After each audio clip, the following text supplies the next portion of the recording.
দু ভাই কণ্ঠ জোরে কান্নাকাটি করছে, দুজনেই কাঁদছে। কাঁদতে কাঁদতে এবার শ্রীরাম বললো, ভাই কানা, দেখ তোর কথা শুনে গিয়েছিলাম তো পাল জড়ো করতে, কিন্তু ওই পালগুলো যেন আমার কথা শুনছে না রে।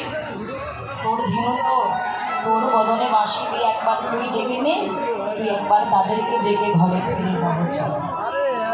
এবার গোবিন্দ ভাবলেন, ঠিকই তো, ওরা তো আমি না ডাকলে ফিরবে না, ঠিক আছে।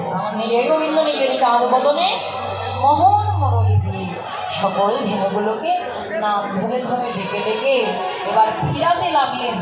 যে ধেনু যে বনে ছিল সকলের নাম ধরে ধরে একত্র করতে লাগলেন। চারমুখে